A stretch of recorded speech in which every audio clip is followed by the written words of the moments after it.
Yes.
Anyone else need to sign in?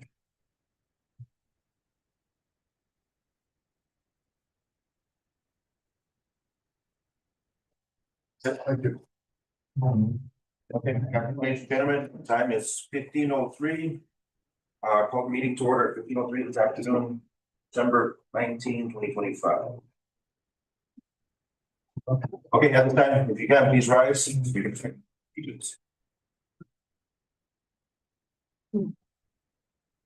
I do allegiance to the flag of the United States of America, and to the republic for which it stands, one nation, under God, indivisible, with liberty and justice. Please take your seats. Okay, we go home. Senator Purple Heart. Here. Is it? EVA 668, here. American Legion. Here. VFW. Here. Third Marine Division. Here. Good, so more here, US Navy League. Here. Denado Vets. Here. Barragata Vets. Yeah. US Air Force. US Air Force. Here. You have 100% attendance. You have forum. Let's get down to business. And another Vietnam vets, he is a guest. Okay, also recognizing Mr. John Benventi, independent Vietnam vets.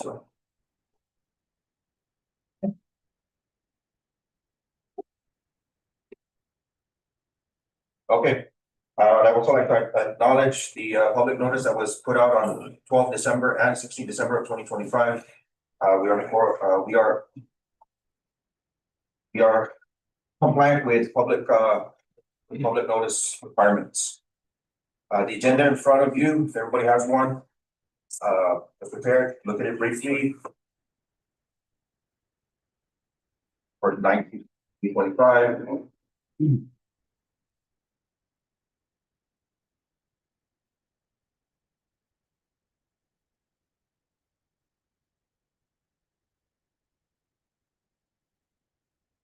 Okay. If there's no discussion, can I go ahead and get an approval for the agenda? Move to approve. Motion to approve. Second. Second, all in favor? Aye. Approved. Okay. Chris, would you like to go ahead and give a report or?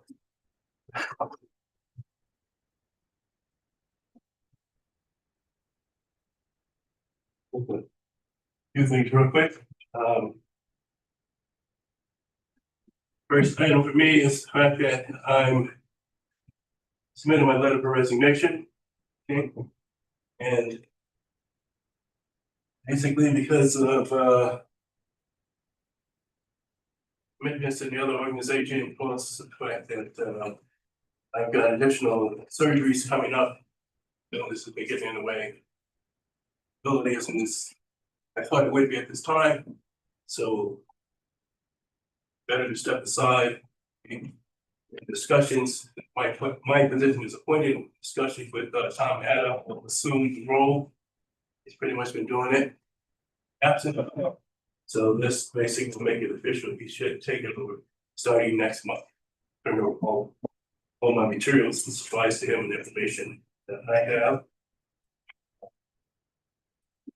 And that's I'll make one comment to that. Yes, there was discussion with Senator with Tom Nada.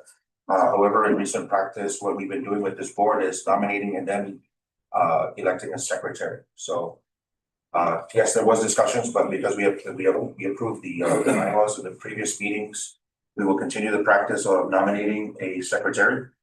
And then that will take place at this meeting. Nominations for a secretary will be placed at this meeting, and then we will vote in the meeting in January. So I do have your resignation letter here. The next item after that was going to be the meeting minutes. You should have 2 pages in front of you. If you want, take a minute, go ahead and review it. From what I understand with the meeting minutes here is one of the practices that have been done was reviewing the YouTube pages when we go live. The YouTube video is reviewed. There is an AI application that basically draws the information, draws all the the verbiage and everything that's discussed in this meetings, and it is presented in the fashion that you see in front. That's presented here in front of you. So it summarizes, highlights, puts everything into bullet points. That was covering in what's covered in the previous meeting. So please take a minute, go ahead and take a look at it and review it. While you're looking at that, I want to add something I think would be very helpful. If you notice in these minutes, it reflect pretty much who says what when they said it. I think the time that they said it is really important, but the essence of who said it when they said it is. So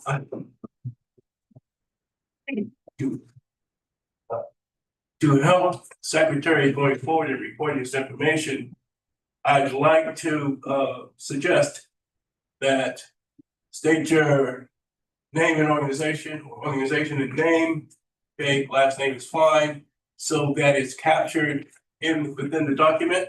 Okay? So the individual doing the notes doesn't have to go back through the whole video and try to figure out who is speaking. And a lot of times can't see everyone. You can hear everyone's voice, but you can't see everyone. So if you're not familiar with the voice of the individual who's speaking, then you don't have a name to place with that particular. Yes, sir. Yes, sir. I have a question. I remember that in the past, when we were gonna nominate Chris, that we have a staff from the VA office that taking the minutes, then they share them with the secretary. That's still going? Okay, hold on to that one there real quick, Mr. Francisco. What we'll do is we'll go ahead and close this out here, and then we'll bring that up into discussion. Okay, If you don't mind. okay, sorry. Okay, no problem. That way we go and see that, it is gonna be brought up. So again, for your review, to keep with you, like Chris was saying, Mr. Jordan was saying, a lot of the highlights are put here in the column, in the 2 pages. Got enough time to go to review it. Gonna get a motion to accept the meeting minutes. I have a question on, Sure. sorry, Mr. Chairman, under the meeting notices as it's written. Correct. Does that mean that we no longer have to do advertisements in the paper to schedule our meetings, or does that mean we still comply with that? Sort of confusing. So again, right, we're challenged with 2 things. The legislature, Senator Sabrina Manzanales mentioned, as long as we publish it digitally with an organization that's been putting out news information for at least 5 years. That would be Daily Post does stuff digitally. The Guam PDN, right, is the only one that does the print paper as we speak. No, Post. Post is the one that does the print. PDN does digital. There's other forms that are news media that don't have print media, but they do have community posts and things like that. So long as we address those entities, we can proceed with the meeting notices and we will still be in compliance. And primarily it's Candid, Pacific Daily News and. Okay. And so we have those contact informations, their emails and so on and so forth. So we'll give it a shot in January. What we're gonna do is still follow the date, the notices in advance. I think it's 7 days and 3 days or 7 and 3 days. So we'll make sure that we get it out there on the digital media 7 days prior to, 3 days prior to. And this way, we don't have to wait for the purchase orders or anything like that to be run through the Guam Office of Veterans Affairs. Mr. Chairman, whose responsibility is to get this thing published? Is it the commission or GOVA? In the past, we've had to rely on the Guam Office of Veterans Affairs utilizing the funds from their office. Okay, so whose responsibility is it now? The Veterans Commission will take lead on that one. Once we move forward with the digital advertising, we will take care of it ourselves and it'll run through the secretary to notify not only the digital media, but every member organization that is here. We have to make sure we have updated email addresses. And then what we do is we ask for you to then disseminate to your membership organization through WhatsApp or other digital means. Okay. Thank you. All right, appreciate it. So there's no further discussions. Motion to accept the meeting minutes from October 2025. Yep. Marvin? All in favor? All right. Meeting minutes accepted. Point of order. Yeah. Forgot this discussion. Understood. Well, I asked for it before. Any further discussion? just for, I mean, I don't just a poke fun or anything like that, Brian, or, I mean, you know, we're trying to move things forward. I understand that, but you state in here, you follow Robert's Rules of Order. Yeah. Either we follow it or we don't. the I- other, you the know- other from Brian's standpoint, you also have to say all opposed, same sign or something, so you can find out if anybody does disagree with. Protocol. Okay. Any further discussion on this matter? Any opposed? All in favor? Aye. Guys have it. Meeting minutes accepted. Okay, next item is the State Director's report from Guam Office of Veterans Affairs, Mr. Jose Sabast. Good afternoon. I apologize for not having a hard copy of my report. But I will give a verbal report this afternoon. In regards to the personnel update as far as the hiring status of the $1 million that was appropriated to the Guam Veterans Affairs Office to hire 6 cemetery workers and 6 veteran service rep. Today, we are still lacking 1 veteran service representative from that bill and 5 cemetery workers from that $1 million appropriation. I'll just share with you all that there were 2 veteran service rep potentials that we did offer the job. Apparently, 1 refused on the spot when that individual found out that all they do is provide and assist to gather and provide the information necessary for us to submit for adjudication. They decided to change their mind and they found out that they do not have the authority to adjudicate. So their main intent when they applied for the job was thinking that they were gonna be part of determining the adjudication and the benefits or the amount of percentage that this individual was gonna get. The other one that decided to change it was they were making a little bit more in the job that they currently are in by $15,000. So they decided to refuse the offer. So now we're going back to DOA requesting they provide us an additional listing. My understanding there's 3 potential names on the list that we're waiting for DOA to provide us so that we could interview those potential 3 for VSR. With regards to the cemetery workers, we did hire 2 permanent, not even less than 30 days. One of them we have to let go due to the fact that the individual lied on their application at DOA. And again, we asked DOA to be more thorough and be more efficient when they're doing this, because I agree, I understand that court clearance, police clearance, just to ensure that this individual doesn't have any history, just to let you know. It was somebody that attended a funeral that noticed this person had a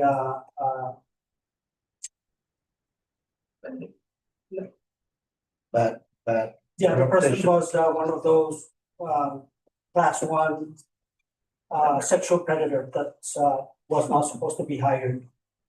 First degree, that was not supposed to be hired. The thing is, we do our own interview that we do not have the ability to ask for court clearance or police clearance. That's all the authority of DOA.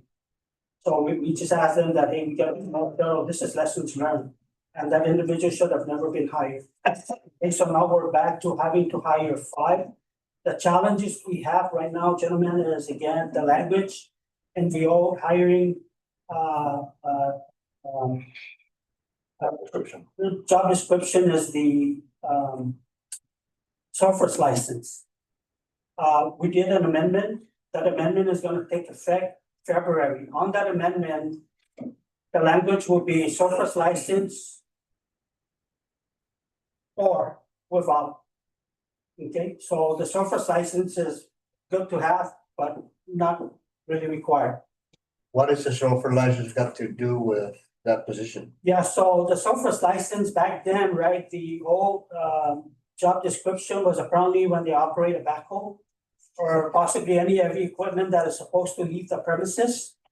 Right, that's where that comes about. The only thing that requires for us a surface license is the backhoe.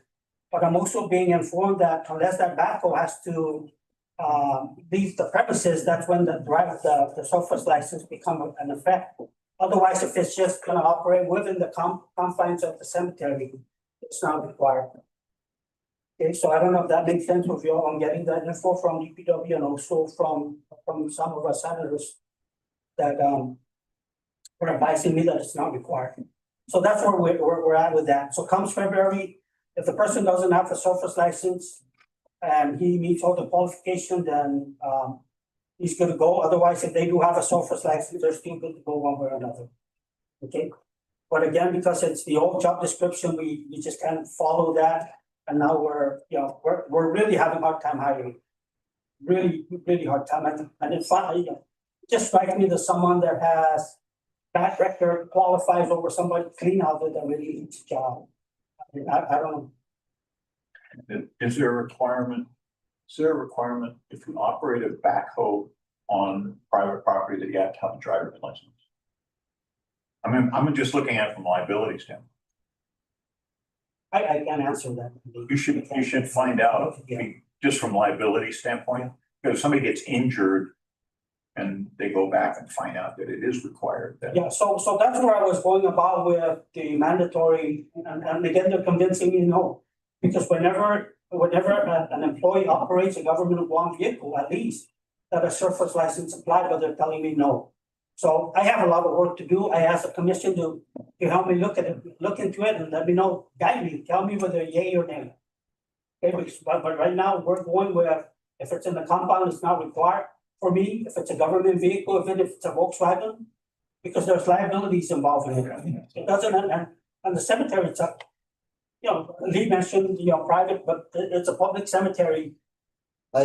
Just liabilities I involved. see your point there, and all that as far as equipment operator. And not necessarily surface license can operate a backhoe. Any person can operate a backhoe if you teach them how, but in legal matter on this one here is that I'm not saying it's legal for them to operate in the premises, but you gotta think about the liability if he does injure himself. That's the first thing they're gonna check and see if it's licensed. Yeah, so, and you're right, because the surface license are of different level, right? Just because they have a surface doesn't mean they know how to drive an 18-wheeler, vice versa. And so I asked for you all to bang me and say, follow this. So Joe, in the interim, like we had in the last discussion, there's still a shortfall until at least February, then there's gonna be that whole hiring process. The item was brought up with temporary workers from Department of Corrections. Has there any headway with that? Yeah, so there were 14 that were supposed to come down before Reef Across America, however, they were on lockdown. 2 days before that, they were able to come down with like 7 people. The day before the Reef Across America was scrambling because of their lockdown, 14 of them were supposed to come down and complete. But to answer your question, yes, we're making headway. There's connection there that they're able to help us once or twice a month. Will that result in more burials per day? If allowable, because that's what you were short. Yeah, so Jen, just to let you all know, maximum of at least 3 burials a day is doable for now. Doable for now with the manpower I got, depending on the type of burial. So if there's gonna be 2 ground burial, it has to be 1 here and 1 further away. Because normally what happens is at 1:30 is when this happens, after the mass, right? Or 1 crypt, 1 ground, or 2 crypt, depending, because right now, again, if I have 9 people or 6, I'm able to pull off at least 3 burials a day. It's doable. So It just depends on the method. okay, so the tempo has gone from 1 a day to now we're looking at 2 or 3 a day moving. Yes, it could be done, guys. So the easiest one is the column burial. They come in about 10:30 or 12. I mean, that's easy, but we still have to do the honors. What we want to make sure it doesn't happen is when we're having a ceremony at the column burial, we're having another ceremony on the ground next door, and there's going to be an interruption. So that's the reason behind that. Otherwise, as long as there's manpower, it's doable. I'm sorry. Mr. Chairman. recommendation for consideration is that, we just wrap up what we're trying to find out about these PDs. Mhm. And then take it to the governor's, there's legislation for the governor. There's gotta be an attorney on staff, you say, hey, So that's already done. So basically, the issue that Joe had brought up was nobody's applying because the limitation was a chauffeur's license.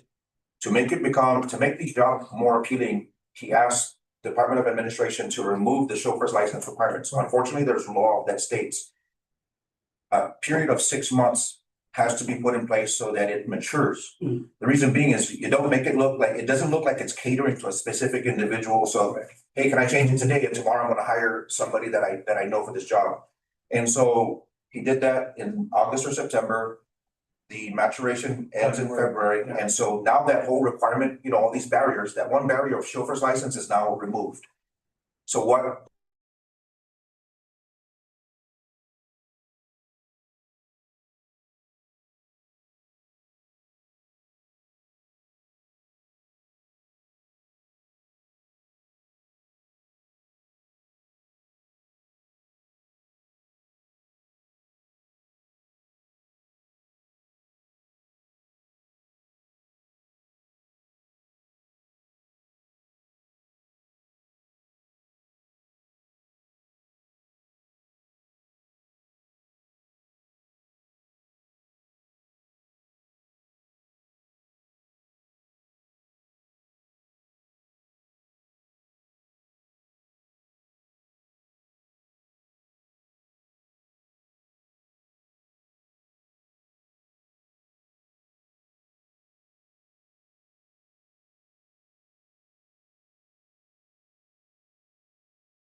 January.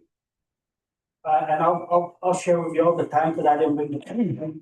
12 January, there's supposed to be a conference with all those potential bidders over at DPW Highway. The conference room is upstairs or downstairs. I'll provide that to y'all.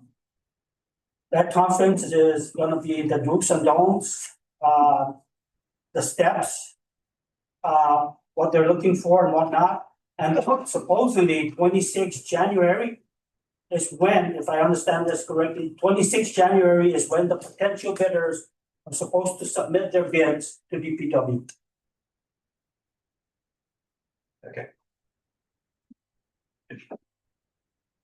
So they'll receive a set of requirements for the design work. Yes. And I skipped I skipped the part on 17, just a couple of days ago, we did have a video conference with DPW, DBMR and the Veteran Cemetery Grantors and the National Cemetery Administration. They were very concerned of, ensuring that the advertisement was gonna go out, so they were very happy when we gave them the timeline. So my part is, as soon as the advertisement goes out, I will let them know the advertisement went out, step by step, so that they're aware of what's going on. So that's where we're at with that. Okay. Let's move on. Okay, anything else? Yeah, real quick, guys, we haven't done a ribbon cutting. However, if somebody needs to utilize the chapel, what they need to do, and we've called the different funeral homes, that the folks that need to utilize the chapel will let the funeral home know that they need to utilize the chapel this time and whatnot. The reason for that is, again, the synchronization of us synchronizing with the funeral home for them to place, to transport the remains to the chapel down at the cemetery. So who's gonna be the point of contact then for the chapel? So the chapel for now will be myself. Joe Menu is gonna be gone for like 2 weeks. So it'll be myself and Lillian Kasaka. And so scheduling, anything like that will be through a book that's coordinated through. Yes, so we'll provide the SOP to these funeral homes too.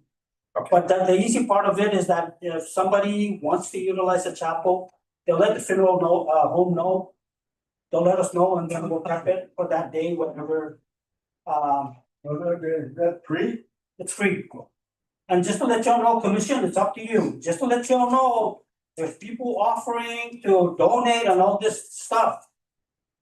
If it's during the funeral or during that particular ceremony, I'm not accepting, I can't. You guys have to determine to let me know, Joe, you could accept this or not. Some people say they just wanna donate to help buy candles and whatnot. Unless you guys give me some guidance, and then we have to go to legal to make sure, hey, I could afford, I could accept, donations.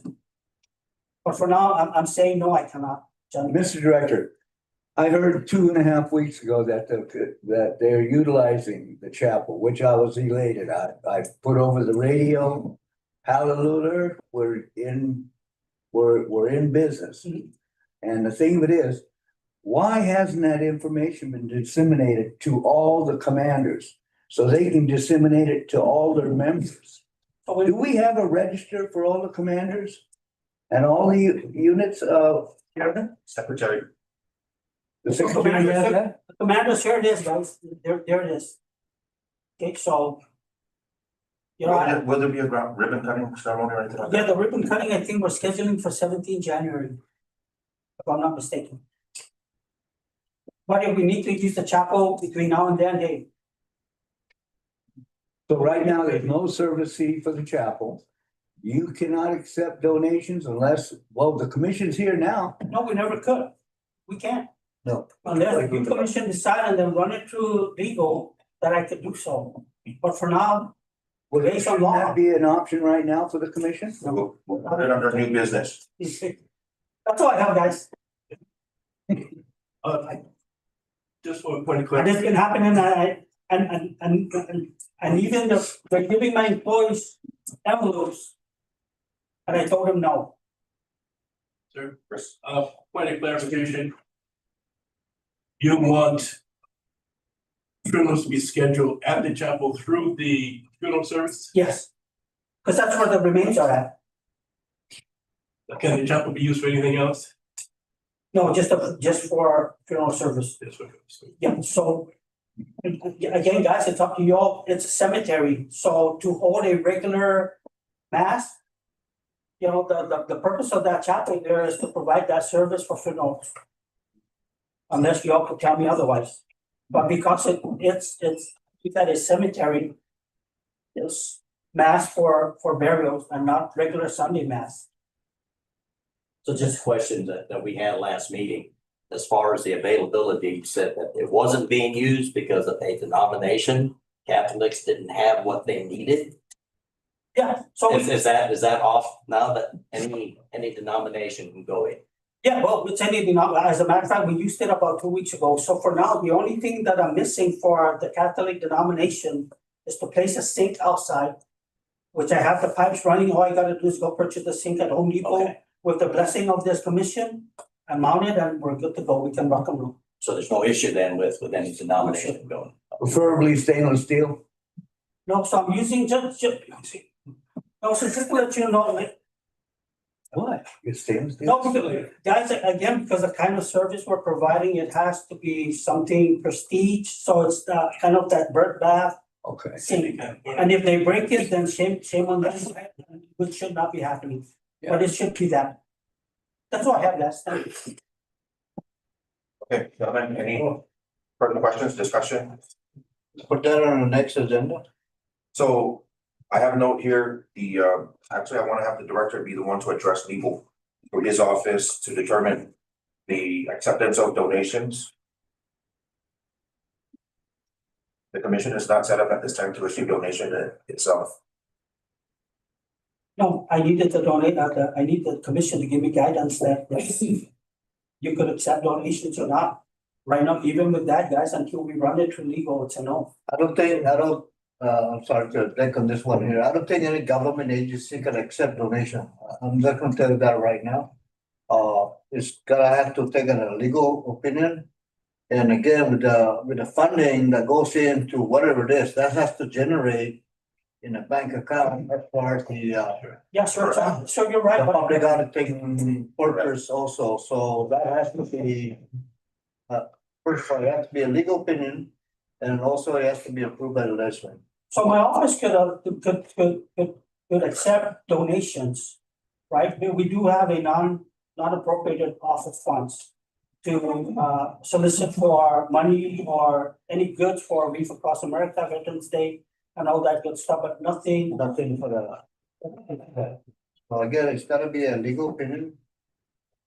Gotta be put out on all that, because I know for a fact government can't accept any So the mechanism that authorizes your office to receive donations from Reach Across America, this and that, can you get legal opinion to expand it to include receiving donations through the chapel? That would probably be the least amount of resistance. well, that's like I said, it's gotta be a legal opinion. Correct.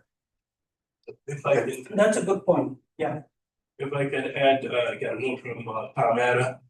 Says there are two accounts, one to deposit reimbursements for NCA Cemetery. and the other for donations. But I think what you're saying is we need to give you instructions on receiving those donations for the council. No, I mean, do you guys favor that I do that? Do you guys favor that? If a constituent or a client or a family member wants to donate for the purpose of helping the chapel, it then has to be indicated on their desire of that donation, that it's for renovation of the chapel or. Okay, so. What about non-monetary donations? Supplies, material, water. Yeah, that one is acceptable. Toilet paper. That's acceptable, not monetary. Can we table this because this is going to be a long discussion about donation and we'll put it on the agenda and let's take it over over there, because to me, I think it's illegal to receive donation. Okay, fine, guys. Yeah. Thank you. Okay, no, I appreciate that. My advice right now to the GOVA director is to determine from legal if the least amount of resistance, of course, is going to be determined or is to ask that the chapel to include the chapel as part of your other list of donations. So the mechanism which you already received current donations, basically adding a line in there that now it also includes the chapel donations in monetary and or supplies. I think that's doable. I think that's doable. Okay, least amount of resistance, yeah. Okay, appreciate that, sir. Any other questions for the GOVA director? Okay, before we get on to new business, if there's no further discussions, can I get a motion to accept his report? And motion, second? Good. Any opposed? All in favor? Motion granted, motion accepted. All right, moving on, gentlemen, to new business. There was a public hearing for at the legislature, basically going over the OPA report. About the director to go ahead and create or just give us a statement on a brief summary basically of that public hearing. Mr. Director. Yeah, guys, good afternoon again. So, you know, when OPA came over to do an audit at our office, I welcome that audit. You know, there's a purpose of the audit, and I welcome the findings. The findings was, like I said, expected. It's not, I didn't say not expected, it's expected and accepted. So moving forward, it's taking all those findings now and taking corrective action on it. Part of that is I might be soliciting the commission again to give me advice in certain areas of action that I'm taking. Okay, but I think there's like 10 or 12 items there that I will address. There's nothing that I cannot address on that item. But some of the biggest part again is the hiring of personnel, the moving of our office, the relocating of our office, the security and of all the records. So those are big ticket items. And so if I do on the next commission meeting, if I do bring it up, because I'm soliciting guidance from you all. And the reason for that again is there's a reason why you guys exist. So I just don't be doing this all on my own. Okay, again, you guys are gonna be governing body, I'm asking you all to govern me. Okay, while I continue to do what I need to do, I need the body to make sure that I don't fall off the cliff. But there are items there, and there's no items that cannot be taken care of. I think within a year, we should be able to address, and we address many of the policies, the procedures, how we do things, how we do business. Okay, so those things again, what I would like to do is once we're done with all those procedures, I'll bring it to the commission and say, here's a copy, look at it, and stab it. So, thank you, Mr. Director. That being said, we know that tomorrow is the due date for the governor to sign Bill 192-38, and I'm jumping a little bit here. But yes, the 192-38, the major difference, one of the major differences there with that bill is changing this commission from an advisory board to a governing board when it comes to policy. The commission, leaders of the commission, veteran leaders in the community got together to draft the majority of that bill. And the idea behind the whole thing was not to get into the day-to-day operations and tell Joe who to hire, when to hire, blah, blah, blah. It was designed so that we could take the next step and give direction to the GOVA director. Other than what was done in the past, it was, hey, Mr. Director, we'd love for you to do this. And the way the existing bill is as of today is he can take it into consideration, but he does not have to act upon it. So with Bill 192-38, it wishes to correct that, where this commission now will be in a position to say, Jose, this body has decided that your efforts in corrective action plan 1 through 10 are to do as follows. If it goes into law by tomorrow, this commission can spearhead and go straight forward and move. Again, one of the corrective action plans is to move your office. This body can all take a vote and say, we don't want Chancery. We are going to direct you to make every effort to move to Hessler or whatever it may be. And so today we can only ask him to ask that recommendation to make that change. Once it goes into law, we then as the commission members can make that vote to say, no, Mr. Director, here's what we want you to enact. and we want status and timelines and milestones and updates and so on and so forth. So before you close out here, there's two things I know that you need to give to us is I'm asking right now for a copy of the corrective action plan that was shared with you, so we can share it with the board, the members.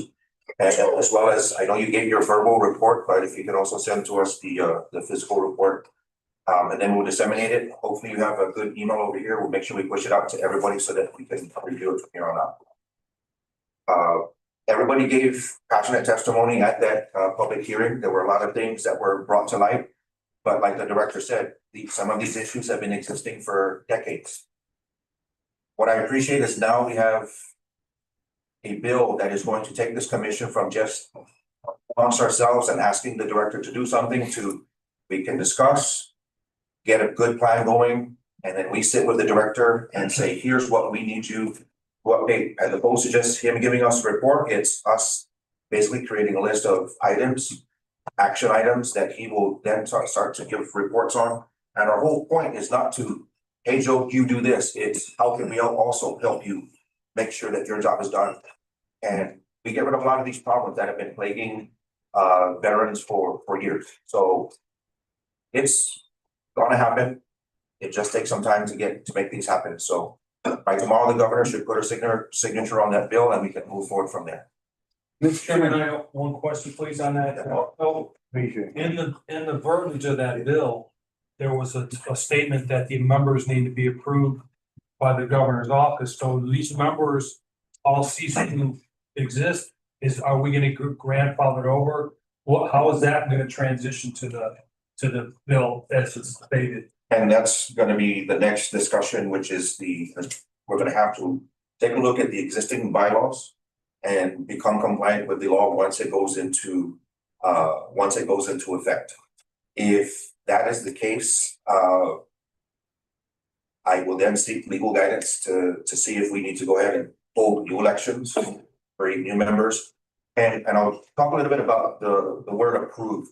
And the reason why it was changed from appointed to approved was there are some people that are, this is all volunteer right now. And there are some individuals that hold federal positions and cannot take an oath of office into any other position and therefore cannot be appointed. And so the word that was used and that was changed on the majority of the bill was approved. And the way that it is written is we, the members, will be putting the names forward to the governor's office. I would be dumbfounded as to why the governor would go and nitpick and say, no, I don't want this individual, because we, as the members, as the leaders of the organizations, are presenting our representatives to this board. She is basically going to look at it, calm down. And yes, for all intents and purposes, it is the appointment saying, yes, I officially put my signature on it. You are now the representatives of each organization. So that was the whole purpose of changing it from appointed to approved, is so that if any individual has a conflict where their job or an office that they're holding, something else like that, could create some kind of a confusion. It's merely that it's a rubber stamp from the governor's office, from the governor herself saying, gentlemen, I accept the names that you have offered for your representative, and that'll be a primary and a secondary. And from there, the bylaws would then start to address with your primary. If the primary is not here, case in point today, 3rd Marine Division, primary is not here, so the vice president, Mr. Trinidad, is, and it will function in that fashion moving forward. Membership, for clarification, membership is the organization. So U.S. Air Force, U.S. Navy League, these are members of the commission. The representatives are who the members say on a piece of paper. We say, okay, this is who is allowed to sit at this table and can speak for my organization. So there's the two little clarifications on that. We are all members of the commission. The people that are sitting at this table are the representatives of your membership, of the commission membership. So if you're sitting at this table, you have been identified as a person that can make decisions for your organization. Because what we don't want to have happen is, let me take the notes back to my team, to my organization, and I'll get their answer. What we need at the table are people that can cast a vote here and there and make decisions moving forward. So if it hasn't already been signed, by tomorrow is the deadline for the governor to sign Bill 182 that's turned into law. At that point, at the same time, I request for an audience to speak with her. I'll also request that legal be in attendance. So I will have Bill 19238 there with me, and we will address and say, do we now have to rehold elections and start, not necessarily start over, we will continue doing the work we're doing, but again, we just want to make sure we comply with the law. Okay, anybody else had a question, Mr. Gillette? No. Very good. Okay, the other item that I passed out here, Mr. Tom Atta had taken a look at the bylaws. I have your email here. I will send you the version that you can blow it up on a screen. I don't have my magnifying glass with me. Unfortunately, when it was printed, the notes column was in there, so the font is like size 8. That being said, I would hate to have to go through all these bylaws today. The 192-38 goes into law tomorrow, and then we have to start it all over again. So I would like at this point to go ahead and table items B and C and move on to items D on 8-D, which is discussion of the secretary. Do I need to make a motion to? No. Okay, question, sir? By the bylaws, and always have been, the secretary is called the adjutant. Okay, they are not a voting position.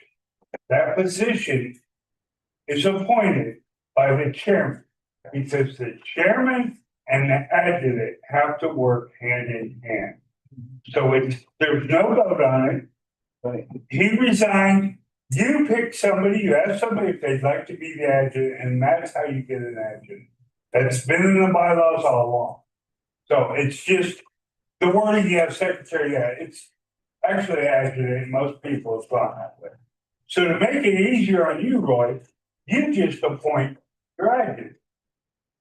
Okay, so we're gonna scratch D. We will comply, and this is where my confusion came in, when we came around and we started to do the nominations of the voting. I understand, it got, but If I can add on to that, when I was elected to this position, there were no established procedures on how to go about it at that particular time, so we followed whatever precedent it was. I understand, so and He's correct. correcting that now, like you said, moving forward, which is good, and it's a good thing, it cuts a lot of that out. Just also on that bylaw, that if I'm representing VVA, if I become an officer, then whoever's second behind me, my alternate, can sit here, and we in essence have 2 votes. That's written in there. True. Yeah. So, Mr. Chairman, just for clarification, your adjutant, your judge advocate, and your public affairs officer can be appointed. Right, all appointed. Correct. Okay. Okay, gentlemen, thank you for that clarification. I understand Mr. Atta has expressed interest in that position. I will table it for now because I also have information that another gentleman is also interested at this time. That's up to your discretion. I understand. Heck with the rest of us. You pick them. Understood. Table it. Okay. At this time, I'll have the discussions with the gentlemen, the 2 gentlemen that are interested in the position. I will make my decision and then I will notify the entire board. Understood? There you go. Okay. Good. Close. Makes it easy. Okay. There's no, okay, we'll just move on from there. Item E is discussion of Bill 192-38. There's as much as we can talk about it. Like I said, deadline's tomorrow for the governor to sign it. If she doesn't sign it, then it lapses into law, and then we can move on from there. On the next meeting, I will still leave the review of the bylaws and everything like that after the discussion with legal and the governor herself. And then how we need to adjust fire, basically if we need to change anything after the effect of Bill 192-38, Mr. Francisco. You said tomorrow the governor is supposed to sign the bill or just let it go. Yes, Did the governor ever chat with you that yes, Ms. Boy, I'm gonna sign this? so prior to 192-38 being presented, I did go over with her the meat and the potatoes of what was built in Bill 192-38. She agrees with. The governor's gonna sign it. Yes, Okay. yes. She, Sign it yes, tomorrow. might have already been signed, they just haven't transmitted it down to the legislature and things like that. Are we invited? You can't go to that, that's official. Because She's got her pen to the paper, that I'll ask for that audio. I'll ask to take a moment. Okay, at this time, let me go ahead and move forward with, Comments? public comments.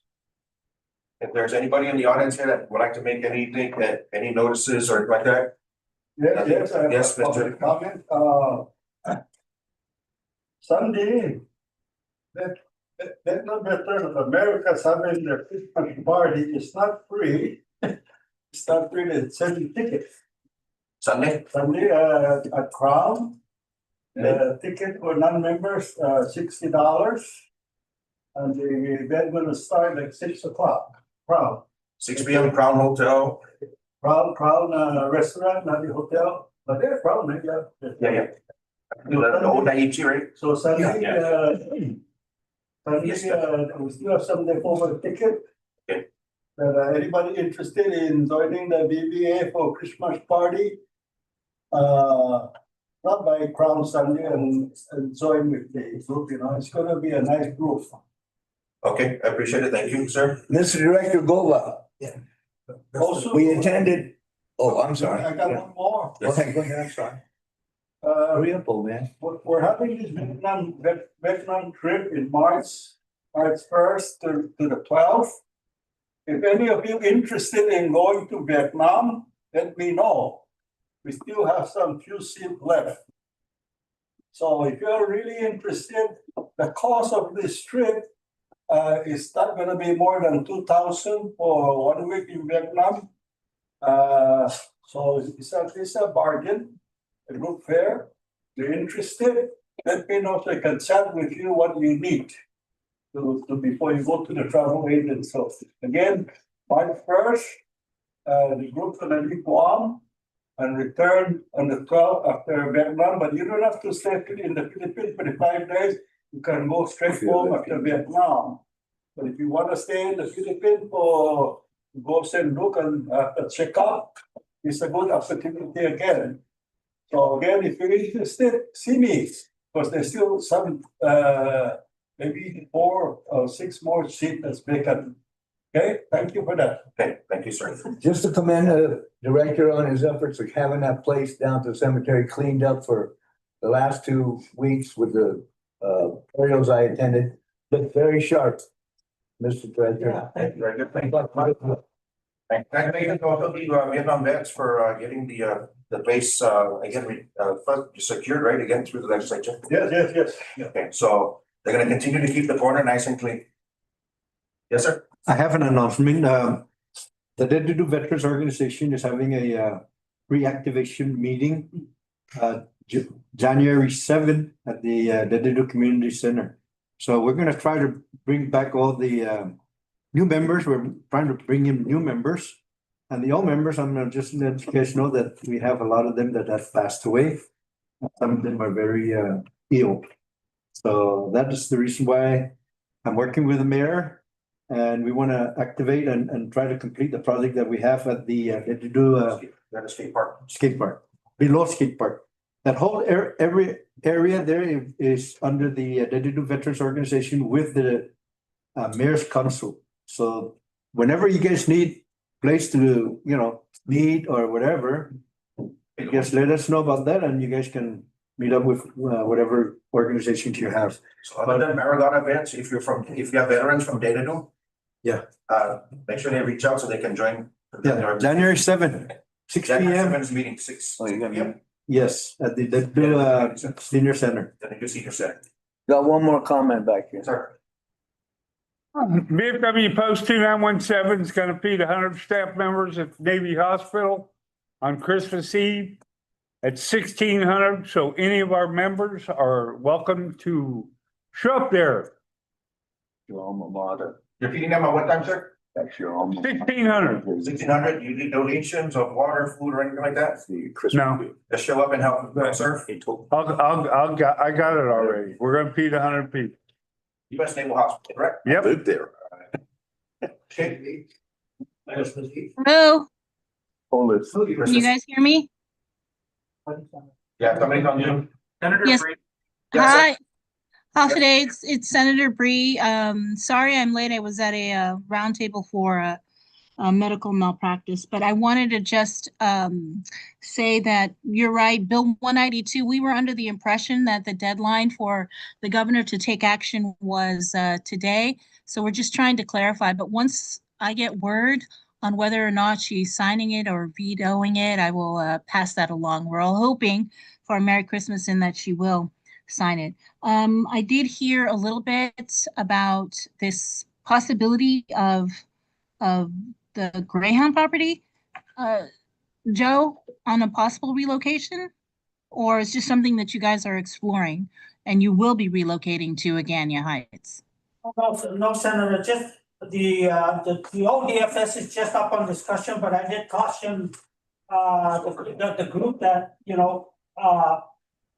we gotta caution because even if we do decide that we wanna go there, we still have to put out an RFP. Right. Okay, that was a concern that I had. But are you still moving forward with Agania Heights? Yes, we are, the old chancery, that's correct. Okay, when is the tentative move-in date? Well, it's dependent on the construction of the parking space and also the renovation. Okay, I did forward you a letter just yesterday regarding specifics on whether you were exploring any other locations and the move to Agania Heights. So if you could respond to that, that would be greatly appreciated. I also heard you guys were discussing donations and whether or not that would be legal. I did look up under Title 10, Chapter 67, subsection 67106, related to solicitation, acceptance, utilization, and administration of gifts, bequests, and donation. And it doesn't specifically state chapel, but what it does state is that purposes intended by the donor which are consistent with the goals and objectives of the Office of Veterans Affairs as stated in this section. So perhaps maybe that would give you the coverage where you would be able to accept donations for the chapel.